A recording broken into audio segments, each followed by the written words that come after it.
প্রিয় দর্শক, আপনাদের সবাইকে স্বাগত জানাচ্ছি এনটিভির প্রতিদিনের আয়োজন স্বাস্থ্য প্রতিদিন অনুষ্ঠানে। আপনাদের সঙ্গে আছি আমি ডাক্তার সানজিদা হোসাইন।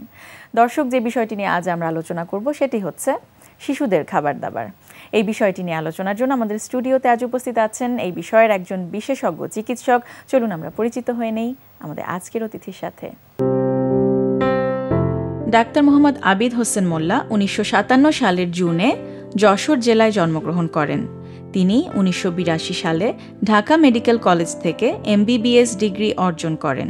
এরপর তিনি চিকিৎসা বিজ্ঞানে উচ্চতর FCPS ও FRCP ডিগ্রি লাভ করেন। বর্তমানে তিনি ঢাকা মেডিকেল কলেজের শিশু বিভাগের বিভাগীয় প্রধান হিসেবে কর্মরত আছেন। স্যার, স্বাগত জানাচ্ছি আপনাকে। সবাইকে। স্যার, শিশুদের খাবার দাবার অত্যন্ত প্রয়োজনীয় একটি বিষয় এবং এখনকার বাবা মায়েদের প্রধান সমস্যাই থাকে বাচ্চাটি খেতে চাচ্ছে না এবং খাওয়ার ইচ্ছা নাই, আগ্রহ নাই। তো কি একজন বিশেষজ্ঞ চিকিৎসক হিসেবে আপনার কি মনে হয় যে আসলে শিশুদের খাবার দাবার তার মানটা বা তার পরিমাণটা কি হওয়া উচিত?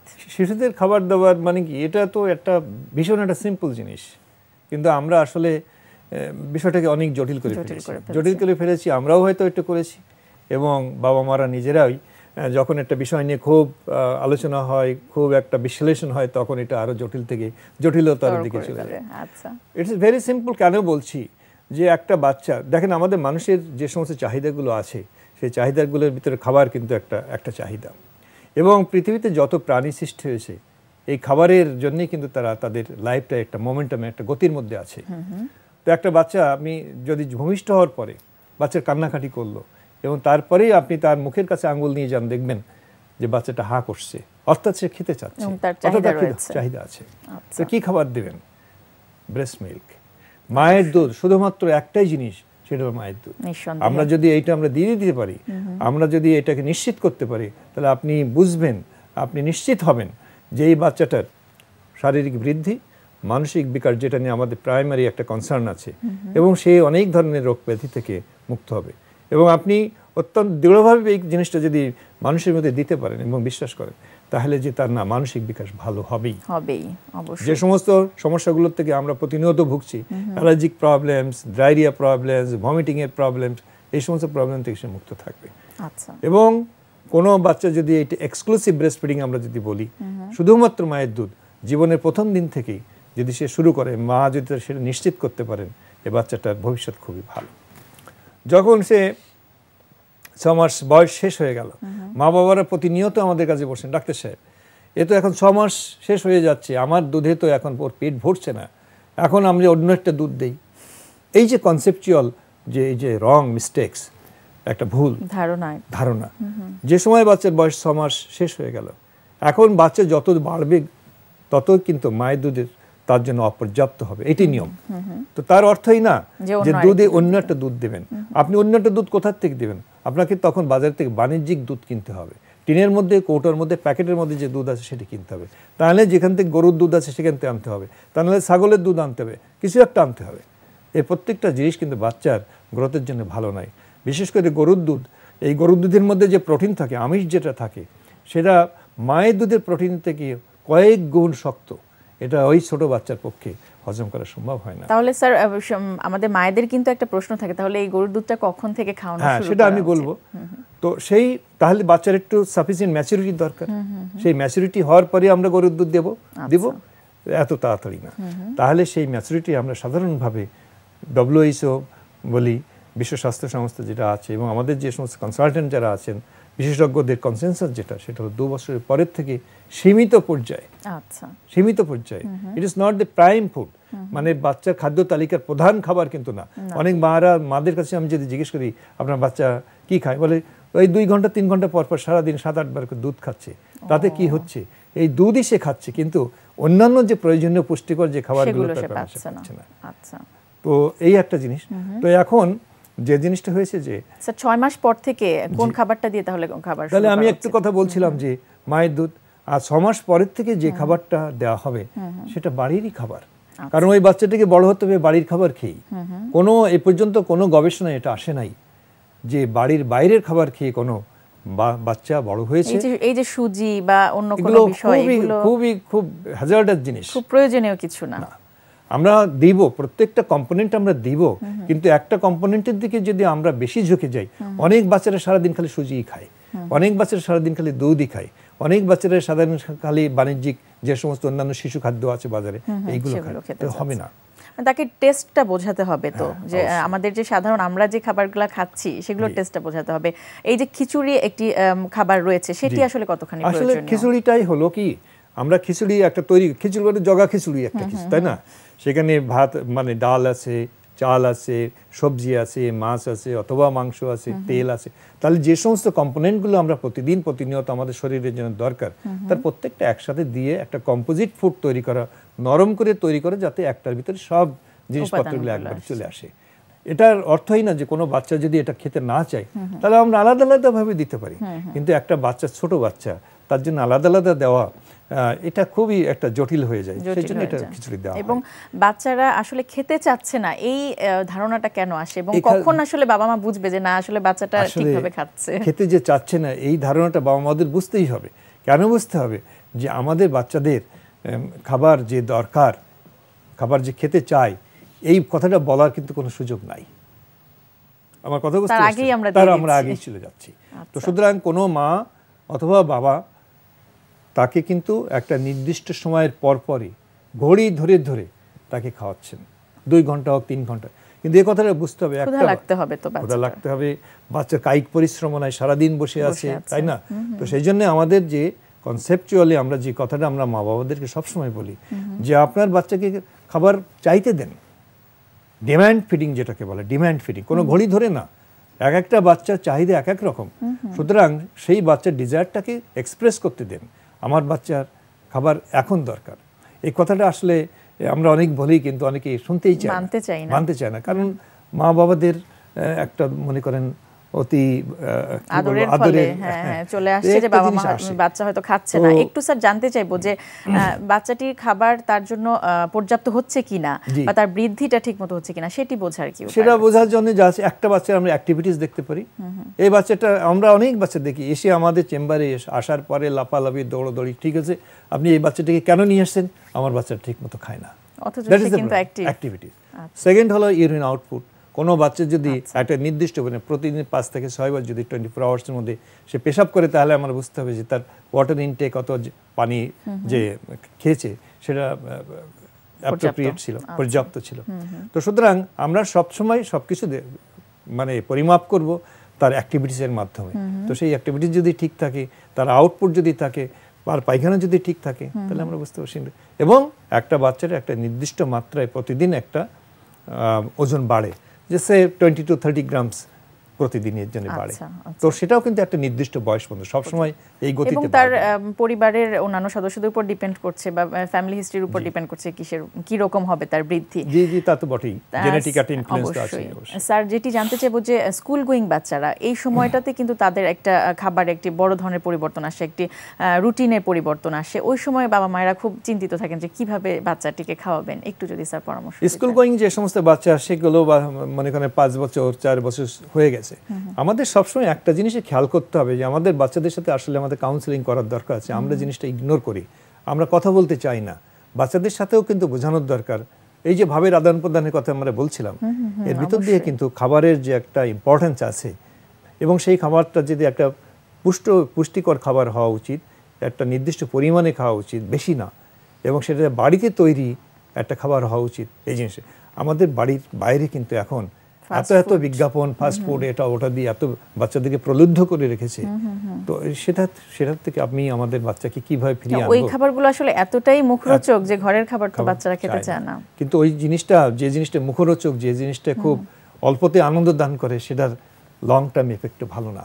এবং আজকে দেখবেন যে আমাদের দেশে একসময় পুষ্টি, যারা শুকিয়ে যেত যে সময়, সেটা ছিল এক ধরনের বড় পুষ্টির সমস্যা, কিন্তু আজকে সেই সমস্যাটা কিন্তু অনেক কমে আসছে। এখন সমস্যাটা কোথায় গেছে? স্থূলকায়, ওবেসিটি যেটাকে বলি, এবং সেটি কিন্তু অনেক বেশি ঝুঁকিপূর্ণ বেড়ে গেছে। এবং কেন বেড়ে গেছে? ওই যে বাড়ির ভিতরে বসে, ঠান্ডা ঘরের ভিতরে বসে সে টেলিভিশন, কম্পিউটার এটা দেখছে, কায়িক পরিশ্রম নাই, নাম্বার 1। 2 নম্বরে এই সমস্ত খাবারের ইনফ্লুয়েন্স। 3 নম্বর হলো বাজার থেকে যে কিনে যে সমস্ত খাবারগুলো দেওয়া হয় সেই সমস্ত খাবারগুলো সে খাচ্ছে এবং অনেক এই খাবারগুলো খাওয়ার পরে স্থূলকায় হচ্ছে। তাতে করে এই বাচ্চাগুলোর অল্প বয়সে ডায়াবেটিস, অল্প বয়সে ব্লাড প্রেশার, কোলেস্টেরল বেশি, তারপর রাত্রে ঘুমাইতে স্লিপ অ্যাপনিয়া বলে একটা জিনিস আছে যে ঘুমের মধ্যে শ্বাসবন্ধে চলে আসে। এই ধরনের অনেক প্রবলেম চলে আসছে, যেটি অত্যন্ত অনাকাঙ্ক্ষিত, আমাদের ভীষণভাবে অনাকাঙ্ক্ষিত। এবং যে সমস্ত বাচ্চারা আসে এটা নড়তে পারে না, শ্বাস নিতে পারে না, হাঁপাইতেছে, কয়েক পা হাঁটার পর হাঁপাই যায়। তো এই জিনিসগুলো কিন্তু আমাদের খুব খেয়াল করতে হবে, তা নাহলে এই বাচ্চাগুলো এই ভবিষ্যতে আমরা কিন্তু কোনোভাবেই কামনা করব না এটার। তো আমি মা বাবাদের সাথে এই কথাটা বলি যে আমি মাকে জিজ্ঞেস করি যে আপনি কি কোন খাবারটা খেলেন, তো বলতে কেন বাসায় রান্না করা খাবার খেয়েছি। তা আপনার বাচ্চাকে কি খাইয়েছেন, কেন ওকে বাজার থেকে কিনে এনে খাইয়েছি। তাহলে আপনি বাড়িতে বসে সুন্দর একটা বাসার তৈরি খাবার খাইলেন, আর আপনার আদরের সন্তান তার জন্য আপনি বাজারের একটা আজে বাজে খাবার কিনে এনে খাওয়াইলেন। এটা কেমন একটা জিনিসটা না? অবশ্যই আমাদের অবশ্যই মাথায় রাখতে হবে। স্যার অনেক অনেক ধন্যবাদ, অনেক সুন্দর কিছু পরামর্শ আমাদের দিলেন। Thank you.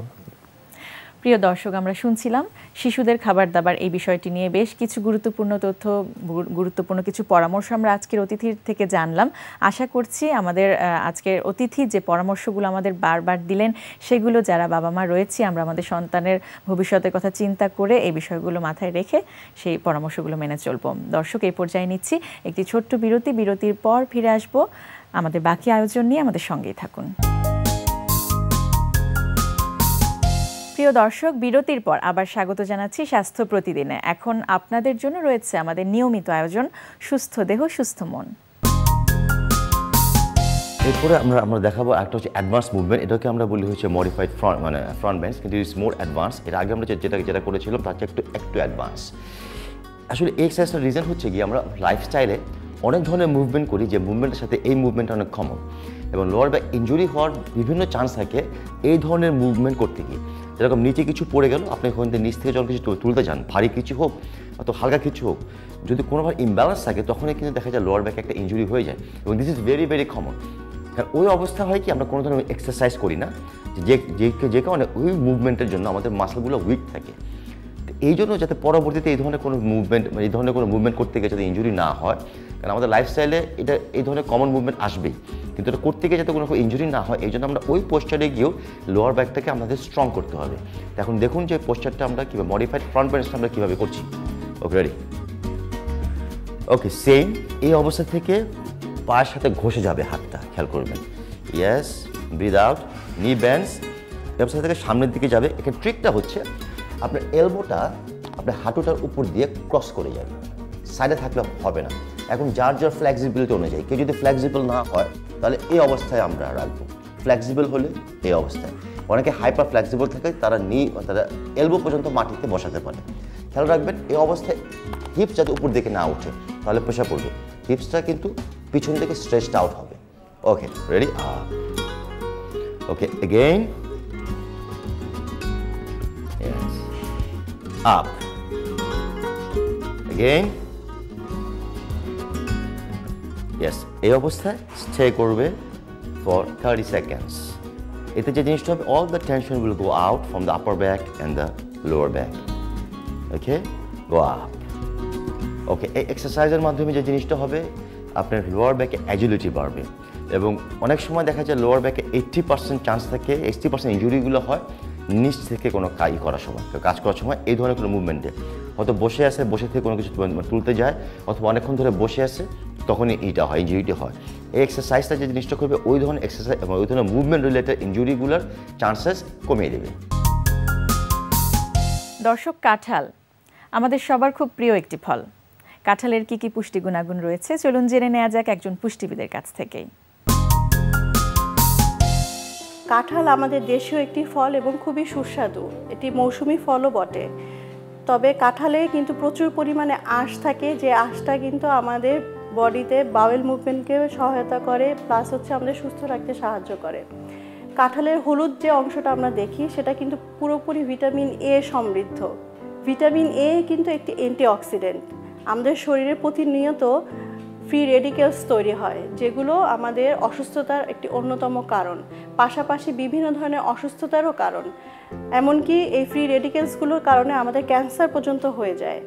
আমাদের খেয়াল রাখতে হবে এই ধরনের ভিটামিনস যদি আমরা শরীরে নিতে পারি বা খাবারের মাধ্যমে গ্রহণ করতে পারি তাহলে আমরা অনেকটাই কিন্তু সুস্থ থাকতে পারবো। ভিটামিন এ দৃষ্টিশক্তি ভালো রাখতে সাহায্য করে, পাশাপাশি এতে থাকে ভিটামিন বি3 আমাদের হরমোন রেগুলেটর করে আমাদের ইমিউনিটি সিস্টেমকে অনেকটা স্ট্রং করে, তা আমাদের সুস্থ রাখতে সাহায্য করে ভিটামিন বি3। এছাড়াও কাঁঠাল বোন হেলথ ভালো রাখতে সাহায্য করে। ভাবছেন কিভাবে? কাঁঠালে আছে ম্যাগনেসিয়াম, প্রচুর পরিমাণ ম্যাগনেসিয়াম থাকে কাঁঠালে। এই ম্যাগনেসিয়াম ক্যালসিয়াম অ্যাবজর্পশনে সাহায্য করে এবং ক্যালসিয়াম আমরা জানি হাড় মজবুত এবং শক্ত করতে সাহায্য করে। তবে খেয়াল রাখতে হবে কাঁঠাল কিন্তু সবার জন্য প্রযোজ্য নয়। যাদের ডায়াবেটিস আছে, স্পেশালি ডায়াবেটিস আনকন্ট্রোলড, অনেক দিন ধরেই ডায়াবেটিসটা বেড়ে আছে, তারা কিন্তু কাঁঠালটা অ্যাভয়েড করবেন। যদি ডায়াবেটিস পেশেন্টের ডায়াবেটিস কন্ট্রোলে থাকে তাহলে 2 কোষ পরিমাণ গ্রহণ করা যাবে, কিন্তু প্রেগনেন্ট ওমেনরা খুব বেশি পরিমাণ কাঁঠাল কখনোই খাবেন না। দর্শক, আমাদের আজকের স্বাস্থ্য প্রতিদিনের হেলথ টিপস। শুয়ে বা হেলান দিয়ে টিভি দেখা চোখের জন্য ক্ষতিকর, তাই বসে টিভি দেখার অভ্যাস করুন। প্রিয় দর্শক, স্বাস্থ্য প্রতিদিন সম্পর্কে যদি আপনাদের কিছু জানার থাকে কিংবা কোনো পরামর্শ যদি আমাদের দেবার থাকে জানাতে পারেন এই ঠিকানায়। প্রযোজক স্বাস্থ্য প্রতিদিন, এনটিভি, বিএসসি ভবন, 7 তলা, 102 কাজী নজরুল ইসলাম এভিনিউ, কারওয়ান বাজার, ঢাকা 1215। ফ্যাক্স 914338 থেকে 7 পর্যন্ত, অথবা ইমেইল করুন স্বাস্থ্যপ্রতিদিন@ntvpt.com এই ঠিকানায়। প্রিয় দর্শক, বিশ্বের যে কোনো প্রান্ত থেকে যে কোনো সময় আপনাদের পছন্দের অনুষ্ঠান স্বাস্থ্য প্রতিদিন দেখতে চাইলে ভিজিট করুন আমাদের পূর্ণাঙ্গ ওয়েব পোর্টাল www.ntvbd.com। দর্শক, আজ এ পর্যন্তই। আপনারা সবাই ভালো থাকুন, সুস্থ থাকুন। আগামীকাল আবারও দেখা হবে ঠিক একই সময় এনটিভির পর্দায়।